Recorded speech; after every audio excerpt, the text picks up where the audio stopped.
तो हरियाणा बीजेपी ने संगठन को मजबूत बनाने को लेकर एक और फैसला लिया है और हारी हुई विधानसभा सीटों पर जीते हुए एमएलए बनाए गए प्रभारी। बीजेपी ने जारी की अपने प्रभारियों की सूची।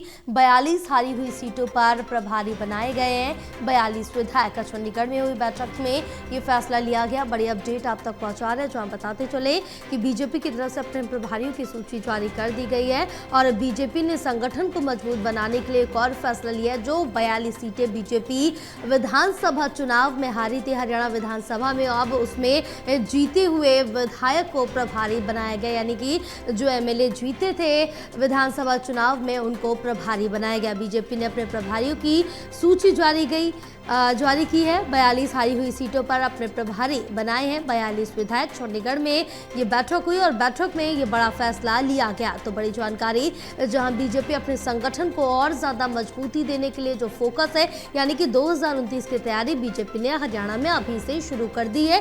पूरी तत्परता से आगे बढ़ती हुई नजर आ रही है। अगर दूसरी तरफ बात कांग्रेस की कर ले तो अभी तक कांग्रेस की तरफ से जो हिलावाली है पार्टी के अंदर, वो साफ तौर से देखने को मिल रही है। बहरहाल बीजेपी मजबूती अपनी पार्टी को देने के लिए तमाम बड़े फैसले कर रही है।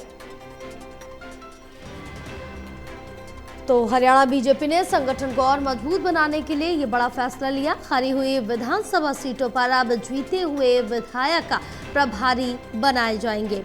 तो बीजेपी ने अपने प्रभारियों की सूची जारी कर दी गई है और जो 42 सीटें बीजेपी के हाथ से खिसक गई थी, उन 42 सीटों पर खासा फोकस बीजेपी का नजर आ रहा है, क्योंकि बीजेपी की तरफ से ये भी साफ तौर से कह दिया कि अगले विधानसभा चुनाव में ये 42 सीटें भी हमारे ही खाते में होंगी, यानी कि अब उन 42 सीटों पर भी बीजेपी का जो फोकस है वो साफ तौर से देखने को मिल रहा है। चंडीगढ़ में जो बैठक हुई, इसमें ये बड़ा फैसला लिया गया कि जो 42 सीटें उन पर वो जीते हुए विधायक ही प्रभारी बनाए गए हैं।